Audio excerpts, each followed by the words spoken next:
നമുക്കൊപ്പമുള്ളത് നന്ദകിഷോറാണ്. നന്ദകിഷോറിനെ ഞാനൊന്ന് പരിചയപ്പെടുത്താം.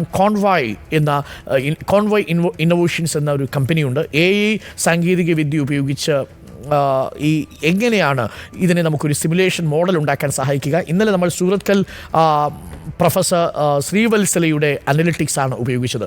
ഇന്ന് നമ്മൾ നന്ദകിഷോറിനെയാണ് നമ്മൾ അതിലേക്ക് ക്ഷണിക്കുന്നത്. നന്ദകിഷോർ കോൺവോയ് ഇന്നോവേഷൻസിൻ്റെ CEO ആണ്. അദ്ദേഹം നമുക്കൊപ്പം എത്തിയിട്ടുണ്ട്. Very good morning Nandakishore. Good morning sir. Nandakishore, കാര്യങ്ങൾ ഇന്നലെ ഞാൻ ആ ദൃശ്യങ്ങളിൽ കാര്യങ്ങൾ വിശദീകരിച്ചപ്പോഴാണ് നന്ദകിഷോറിന് ഒരു സഹായം നൽകാൻ സാധിക്കുമെന്ന് അറിയിച്ചത്. ഇനി ഒട്ടേറെ ആളുകൾ അനലിറ്റിക്സിലും മോഡലുകളും നമുക്ക് അയച്ചു തരുന്നുണ്ട്. എന്താണ് നന്ദകിഷോറിൻ്റെ ഒരു പ്രൈമറി ടേക്ക്? നമുക്കതിൻ്റെ ഡീറ്റെയിലിങ്ങിലേക്ക് വരാം. ഇപ്പോൾ നമുക്ക് 3 സ്പോട്ടുകൾ നമുക്ക് ഐഡൻറ്റിഫൈ ചെയ്യാം. ഞാൻ നന്ദകിഷോറിന് ഈ സ്ക്രീൻ കാണാൻ സാധിക്കുന്നുണ്ടോ? കാണാൻ സാധിക്കും. Okay, fine. സോ പ്രേക്ഷകരിലേക്ക് ഇന്നലെ നമ്മൾ എങ്ങനെയാണ് ഈ സൂറത്കലിലെ പ്രൊഫസറുടെ അനലിറ്റിക്സ് വിശദീകരിച്ചത്, അതേപോലെ നന്ദകിഷോറിനെ ഉപയോഗിച്ചുകൊണ്ട് AI ഉപയോഗിച്ചുകൊണ്ട് ഒരു സിമുലേഷൻ മോഡൽ നമുക്ക് ഉണ്ടാക്കാൻ സാധിക്കുമോ, അങ്ങനെയാണെങ്കിൽ ഒരു കൺക്ലൂഷനിലേക്ക് നമുക്ക് എത്താൻ കഴിയുമോ എന്നുള്ളതാണ് നമ്മൾ നോക്കുന്നത്. നോക്കൂ, നമുക്ക് 2-3 സാധ്യതകളാണ്.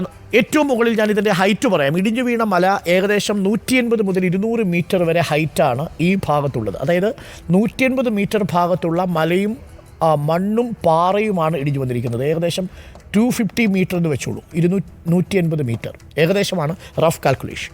അവിടെ ഇത്രയും മാസ് ഏകദേശം ഒരു 180-200 മീറ്ററോളമുള്ള നീളത്തിലുള്ള പ്രദേശത്തെ മണ്ണാണ് ഇടിഞ്ഞു വന്നിരിക്കുന്നത്. ഇത് ഞാൻ ഗ്രൗണ്ടിൽ നിന്ന് നേരിട്ട് പോയി കണ്ട് റിപ്പോർട്ട് ചെയ്യുന്നതാണ്. അതുകൊണ്ട് അതിനകത്ത് സംശയത്തിൻ്റെ ആവശ്യമേ ഇല്ല. ഫസ്റ്റ് ഹാൻഡ് ഇൻഫർമേഷനാണ്. ഒരു 200 മീറ്റർ നീളത്തിലും 180 മീറ്റർ ഉയരത്തിലുമായുള്ള ഒരു മണ്ണാണ് ഇടിഞ്ഞിരിക്കുന്നത്. നന്ദകിഷോർ ഒരു പോയിന്റ്. അതിടിഞ്ഞു വീണിരിക്കുന്ന സ്ഥലമെന്ന് പറയുന്നത് ഈ ഗംഗാവാലി പുഴയുടെ തീരത്തുള്ള റോഡിലേക്കും പുഴയിലേക്കുമാണ്. പുഴയുടെ വീതി എന്ന് പറയുന്നത് ഈ ആക്സിഡൻറ്റ് നടക്കുന്ന സ്ഥലത്ത് 240 മീറ്ററോളം നീളമുണ്ട് പുഴയ്ക്ക്. അതിൻ്റെ മധ്യഭാഗത്ത് കുറേ മൺകൂനകൾ അടിഞ്ഞു കിടപ്പുണ്ട്. ഏകദേശം ഒരു 100-120 മീറ്റർ അകലെ പുഴയുടെ തീരത്ത് നിന്നും. പുഴയും റോഡും തമ്മിലുള്ള ഉയര വ്യത്യാസം എന്ന് പറയുന്നത് ഏകദേശം 16 മുതൽ 20 മീറ്റർ വരെയാണ്. ഇത്രയുമാണ് നമുക്ക് കിട്ടിയിരിക്കുന്ന വിവരം. നന്ദകിഷോർ, ഇതിൽ നിന്നൊരു AI ഉപയോഗിച്ചുകൊണ്ട് നമുക്ക് എങ്ങനെയാണ് ഒരു വിശദീകരണം സാധ്യമാവുക, ഒരു സാധ്യത പ്രവചിക്കാൻ കഴിയുക? നന്ദകിഷോർ. യെസ്, അതായത് ഇപ്പോൾ അതിന്റെ ഒരു സ്ലോപ്പ് ആംഗിൾ സ്ലോപ്പ് ആംഗിൾ നമുക്ക് ഏകദേശം എത്ര ഒരു 30 മുതൽ ഒരു 45 ഡിഗ്രി വരെയൊക്കെ നമുക്ക് എടുക്കാൻ പറ്റും. മുകളിലും 60 ഡിഗ്രി ആ ഒരു റേഞ്ചിൽ നമുക്ക് എടുക്കാം. യെസ്, അപ്പോൾ നമുക്കൊരു 30-35 അല്ലെങ്കിൽ 40 ഡിഗ്രി എടുക്കുകയാണെങ്കിൽ നമ്മൾക്ക് ഈ ഡിബ്രീസിന്റെ ടോട്ടൽ മാസ് കാൽക്കുലേറ്റ് ചെയ്ത് നമ്മൾ നോക്കേണ്ടി വരും. അതായത് ഡെൻസിറ്റി മൾട്ടിപ്ലൈഡ് ബൈ വോളിയം. അപ്പോൾ ആ ടോട്ടൽ മാസ് നമ്മൾ കാൽക്കുലേറ്റ് ചെയ്യുന്നത് ഒരു വേരിയബിൾ ആണ്, അതിന്റെ മാസ് എന്ന് പറയുന്നത്. ഈ മാസും ഡിബ്രീസും ആണ് ഏകദേശം 40 ടൺ വെയിറ്റ് വരുന്ന ട്രക്കിനെ പുഷ് ചെയ്യുന്നത്. അപ്പം ഈ ഫോഴ്സ് നമുക്ക് പറഞ്ഞോളൂ. അപ്പോൾ നമുക്ക് ഈ ഫോഴ്സ് നമുക്ക് വളരെ എളുപ്പത്തിൽ കാൽക്കുലേറ്റ് ചെയ്യാൻ പറ്റും. ഫോഴ്സ് എന്ന് പറഞ്ഞു കഴിഞ്ഞാൽ മാസ്, അതായത് mass multiplied by the velocity ആണ്. അപ്പം അങ്ങനെ കാൽക്കുലേറ്റ് ചെയ്യുന്ന സമയത്ത് നമ്മൾക്ക് കൃത്യമായിട്ട് അതിന്റെ ഫോഴ്സ് ഓൾമോസ്റ്റ് അപ്രോക്സിമേറ്റ്ലി നമുക്ക് കാൽക്കുലേറ്റ് ചെയ്യാൻ പറ്റും. അപ്പൊ നമുക്ക് അതിന്റെ ഫോഴ്സ് കിട്ടി എത്രത്തോളം ഫോഴ്സിലാണ് ഈ ഒരു 40 ടൺ വരുന്ന ഈ ഒരു ട്രക്കിനെ പുഷ് ചെയ്യുന്നതെന്ന് നമുക്ക് കിട്ടും. അപ്പോ AI എന്താണ് ചെയ്യുന്നത് വെച്ച് കഴിഞ്ഞാൽ AI ഡിബ്രീസിന്റെ വേരിയബിൾസ്, അതായത് ഡിബ്രീസിന്റെ മാസ് അതുപോലെയുള്ള കാര്യങ്ങൾ വെച്ച് സ്റ്റെപ്പ് ബൈ സ്റ്റെപ്പ് ആയിട്ട് ഒരു പോളിസി ക്രിയേറ്റ് ചെയ്യാൻ ശ്രമിക്കും. ഒരു പോളിസിയാണ്. ആ പോളിസി എന്താണെന്ന് വെച്ച് കഴിഞ്ഞാൽ എത്ര ദൂരം ഈ ഒരു ട്രക്കിനെ ചെയ്യാൻ പറ്റും. AI ഒരു ഏജന്റ് ആയിട്ട് ആക്ട് ചെയ്യും. AI ഒരു ഏജന്റ് ആണ്. ഏജന്റ് എന്ത് ചെയ്യുന്നു വെച്ച് കഴിഞ്ഞാൽ എത്രത്തോളം ദൂരം ഇതിനെ പുഷ് ചെയ്യാൻ വേണ്ടി ഇത് ശ്രമിച്ചുകൊണ്ടേയിരിക്കും. അപ്പം ആ ശ്രമിക്കാൻ വേണ്ടിയിട്ട് അതിനെ ഹെൽപ്പ് ചെയ്യുന്ന കുറെ ഫാക്ടേഴ്സ് ആണ് അതിന്റെ അപ്ലൈ ചെയ്യുന്ന ഫോഴ്സ്. അതുപോലെ തന്നെ ഫ്രിക്ഷൻ അതിനെ എതിർത്തുകൊണ്ടിരിക്കുന്ന ഒരു ഫോഴ്സ് ആണ്. അപ്പോൾ റോഡിന്റെ ഫിക്ഷൻ ഉണ്ട്. മാത്രമല്ല മണ്ണിടിഞ്ഞ് വീണപ്പോൾ വന്ന ഇവിടുത്തെ പാറയുടെ തടസ്സമുണ്ടാവും. അങ്ങനെ കുറേ ഒബ്ജക്റ്റുകൾ ഉണ്ടാവും. അപ്പോൾ മാത്രമല്ല ഒരു മെറ്റൽ ഭാഗത്തെയാണ് നീക്കിക്കൊണ്ട് പോകുന്നത്. അപ്പോൾ ഫ്രിക്ഷൻ സ്വാഭാവികമായി ആ റോഡിൽ സംഭവിക്കും. ഒരു 20-30 മീറ്ററോളം നീളത്തിൽ റോഡുണ്ട് എന്ന് കരുതുക. അതും ഒരു ഫാക്ടറാണ്. അതെ, അപ്പോൾ ആ ഒരു ഫാക്ടറും കൺസിഡർ ചെയ്യുമ്പോൾ പിന്നെ അതിന്റെ എലിവേഷൻ വളരെ ഒരു ഇമ്പോർട്ടന്റ് ആയിട്ടുള്ള ഒരു ഫാക്ടർ ആയിട്ട് കൺസിഡർ ചെയ്യണം. ഹയർ ദ എലിവേഷൻ ആകുമ്പോൾ അതിന്റെ ഫോഴ്സ് വളരെ കൂടുതലായിരിക്കും. Correct. അപ്പം എലിവേഷൻ ഒരു വലിയ ഫാക്ടറാണ്. അപ്പം നമ്മളിപ്പോ ഒരു എലിവേഷൻ സ്റ്റാൻഡേർഡ് ഒരു 30-45 ഡിഗ്രീസ് സെറ്റ് ചെയ്ത് കഴിഞ്ഞാൽ ഈ ട്രക്ക് സ്ഥിതി ചെയ്യുന്ന പോയിന്റും കൂടി കൺസിഡർ ചെയ്യണം. അപ്പോൾ ട്രക്ക് ഒരു 1 മീറ്റർ അല്ലെങ്കിൽ 5 metre distance from the base point consider ചെയ്ത് കഴിഞ്ഞാൽ, അല്ലെങ്കിൽ 0 കൺസിഡർ ചെയ്താണ് 5 കൺസിഡർ ചെയ്ത് വലിയ ഡിഫറൻസ് ക്രിയേറ്റ് ചെയ്യുന്നത്. അപ്പൊ നമ്മുടെ AI ഏജന്റ് വളരെ പെർഫെക്റ്റ് ആയിട്ട് ഈ ഒരു പോളിസി, നമ്മൾ പോളിസി റീഇൻഫോഴ്സ്മെന്റ് ലേണിംഗിൽ പോളിസി എസ്റ്റിമേഷൻ എന്ന് പറയും, ഡ്രൈവർലെസ് വെഹിക്കിൾസ് ഉപയോഗിച്ച് നമ്മൾ കണ്ടെത്തിയത് എന്താണ്? എത്ര ദൂരം ഈ ലോറിയെ ഈ മണ്ണും അതിന്റെ അവശിഷ്ടങ്ങളും നീക്കിയിട്ടുണ്ടാവും നന്ദകിഷോർ? എത്ര ദൂരം ഏകദേശം? അപ്രോക്സിമേറ്റ്ലി പ്ലെയിൻ സർഫസ് ആണെങ്കിൽ എത്ര വരും? ഒപ്പം പക്ഷേ 16 അടിയോളം താഴ്ചയിലേക്ക് വീഴുന്നുണ്ട്. പിന്നീടുള്ളത് പുഴയാണ്. അപ്പോൾ 2 സാഹചര്യങ്ങളും വിശദീകരിക്കണം. അതായത് ഒരു പ്ലെയിൻ സർഫസിൽ എത്ര ദൂരം നീക്കാൻ സാധിക്കും, 2 ഇതേപോലെ 16 അടി താഴ്ചയിൽ വീണിട്ട് പിന്നെ പുഴയിലേക്കാണല്ലോ പോവുക. അപ്പോൾ 2 സാധ്യതകളും ഒന്ന് വിശദീകരിക്കണം നന്ദകിഷോർ. ഓക്കെ, പുഴയാകുമ്പോൾ അതിന് കുറച്ചും കൂടി ബുദ്ധിമുട്ടാണ്. നമ്മളെ തള്ളി നീക്കാൻ വേണ്ടിയിട്ടുള്ള ഒരു ഫോഴ്സ് അവിടെ വരും, ബോയിൻ ഫോഴ്സ് വരുന്നുണ്ട്, അതുപോലെയുള്ള മറ്റ് ഫോഴ്സസ് കുറച്ച് കൂടുതലാണ്.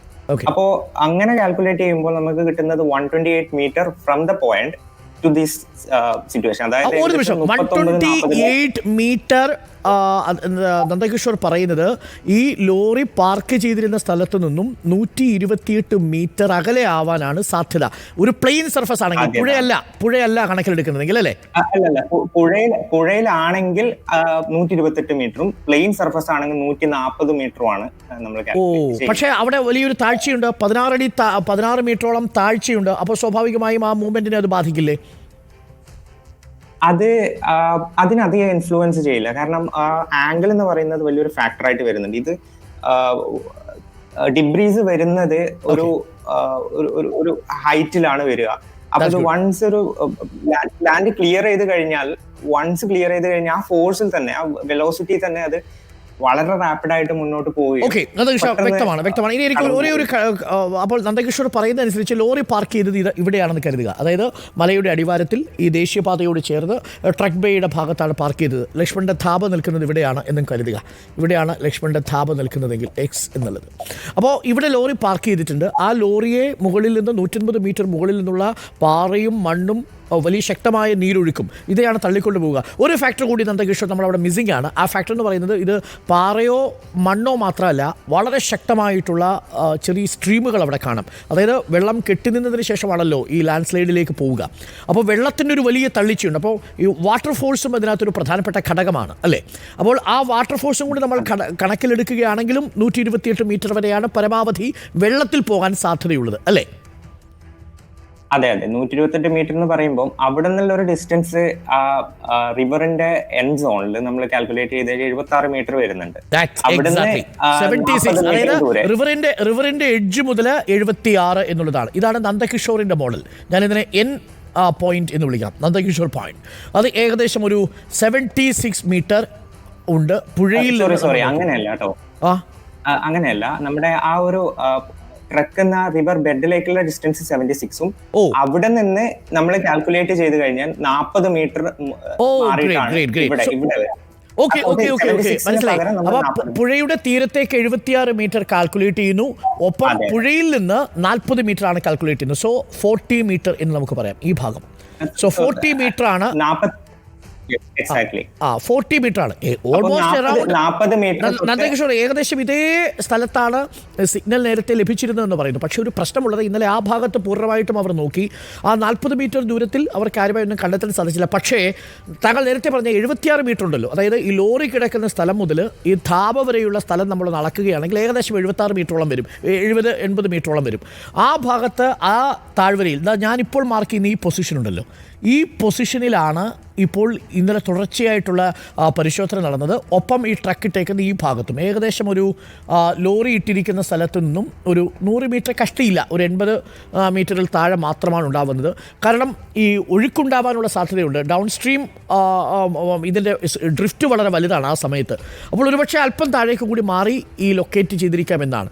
അപ്പോൾ നന്ദകിഷോറിൻ്റെ മോഡൽ പറയുന്നത് ലോറി പാർക്ക് ചെയ്തിരുന്ന സ്ഥലത്തു നിന്നും 76 മീറ്റർ കരയിലൂടെ തള്ളി നീക്കി 40 മീറ്ററോളം പുഴയിൽ ഒരുപക്ഷെ ദൂരത്തിൽ പോയിട്ടുണ്ടാകാം എന്നാണ്. അതിലൊരു വേരിയബിൾ കൂടി കൺസിഡർ ചെയ്തിട്ടുണ്ടായിരുന്നു. അതായത് സെക്കൻഡ് സിമുലേഷൻ നമ്മൾ ചെയ്ത സമയത്ത് നമുക്ക് കിട്ടിയ വാല്യൂ എന്ന് പറയുന്നത് കൺസിഡറിങ് ഫാക്ടേഴ്സ് ഇപ്പൊ പറഞ്ഞ പോലെ റിവർ കൺസിഡറേഷൻ ചെയ്യാത്ത സിറ്റുവേഷൻ വരുന്ന ഒരു സിറ്റുവേഷനിൽ നമുക്ക് 140 മീറ്റർ കിട്ടുന്നുള്ള ഒരു സിറ്റുവേഷൻ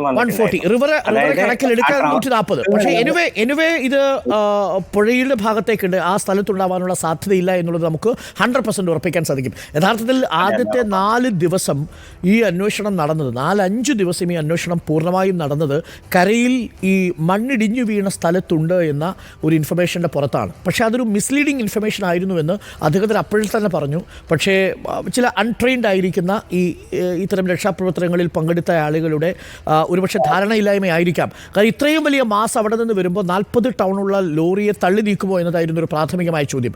നന്ദകിഷോർ, യഥാർത്ഥത്തിൽ നമ്മുടെ തെരച്ചിൽ പരാജയപ്പെട്ടു പോയത് ആദ്യഘട്ടത്തിൽ ഈ ഒരു അനലിറ്റിക്സ് മോഡൽ നമുക്ക് കിട്ടിയിരുന്നെങ്കിൽ കുറച്ചുകൂടി വേഗത്തിൽ നമുക്ക് പുഴയിലേക്ക് തിരയാമായിരുന്നു അല്ലേ?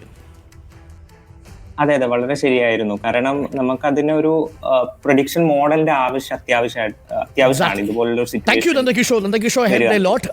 ഇതൊരു പ്രധാനപ്പെട്ട ഇൻഫർമേഷൻ ആണ്. നന്ദകിഷോർ, ഇനി നമ്മൾ ബന്ധപ്പെടാം. കാര്യം ഇനി മുന്നോട്ട് പോകുമ്പോൾ സ്വാഭാവികമായും ഇന്നത്തെ 2 പ്രധാനപ്പെട്ട തെരച്ചിൽ നടക്കാൻ പോകുന്നത് ഈ മണ്ണിനടിയിൽ ഇത് പെട്ടിട്ടുണ്ടാകുമോ എന്നൊരു ചോദ്യം. ആ ഒരു പോയിന്റിന് കൂടി നന്ദകിഷോറിന് ഉത്തരം പറയൂ. കാരണം ഇത് പുഴയിലേക്ക് വീണിട്ടുണ്ടെങ്കിൽ എത്രത്തോളം താഴ്ചയിൽ പോകാനുള്ള സാധ്യതയുണ്ട്? കാരണം പുഴയുടെ ആഴം 26 മീറ്റർ ആണെന്ന് കരുതുക, 26 ഫീറ്റ്, 26 അടിയാണെന്ന് കരുതുക.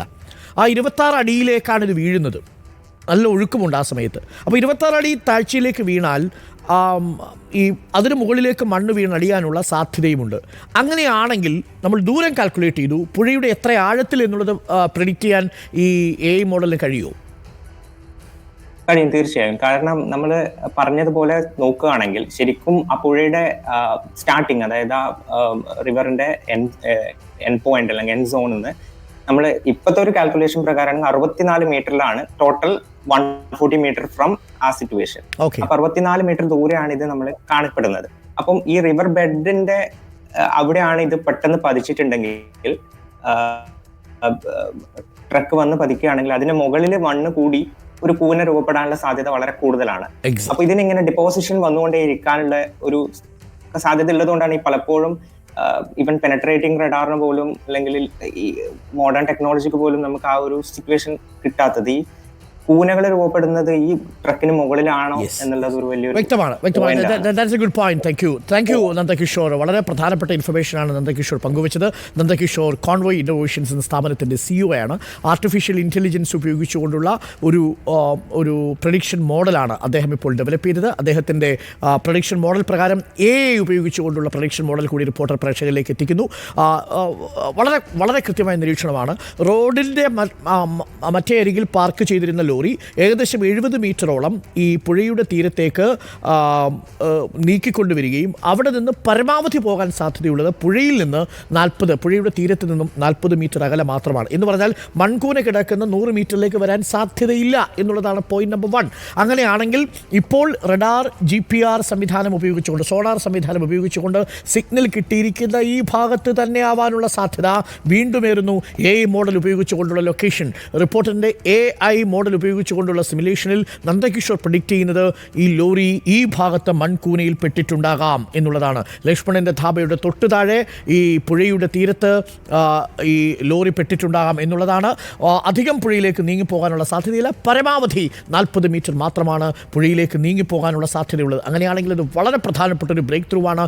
ഇന്ന് ലോങ് റേഞ്ച് എക്സ്കവേറ്ററുകൾ എത്തുന്നതും ഈ AI സ്റ്റിമുലേഷൻ, AI പ്രിഡിക്റ്റ് ചെയ്തിരിക്കുന്ന മോഡൽ പ്രകാരം പുഴയുടെ അടിത്തട്ടിലേക്ക് പോകാതെ പുഴയുടെ വക്കിൽ മണ്ണിടിഞ്ഞ് കിടക്കുന്ന പ്രദേശത്തേക്ക് ആ ലോറിയിൽ നിന്ന് നമുക്ക് കണ്ടെത്താമെന്നുള്ള ഒരു ശുഭ പ്രതീക്ഷ കൂടിയാണ് ഇപ്പോൾ നമ്മൾ പ്രേക്ഷകരുമായി പങ്കുവയ്ക്കുന്നത്. 2 പ്രധാനപ്പെട്ട കാര്യങ്ങൾ ഇന്നിപ്പോൾ റിപ്പോർട്ടർ പ്രേക്ഷകർക്കൊപ്പം എത്തിക്കുന്നു. ഒന്ന്, ഹൈക്കോടതിയിൽ സർക്കാർ സമർപ്പിക്കുന്ന റിപ്പോർട്ടിൻ്റെ പ്രസക്ത ഭാഗങ്ങൾ റിപ്പോർട്ടർ ബ്രേക്ക് ചെയ്യുന്നു. രണ്ടാമത്തെ പ്രസക്തമായ കാര്യം, ഒരു AI മോഡൽ ഉപയോഗിച്ചുകൊണ്ട് റിപ്പോർട്ടർ നന്ദകിഷോറിൻ്റെ സഹായത്തോടു കൂടി AI മോഡൽ ഡെവലപ്പ് ചെയ്യുന്നു.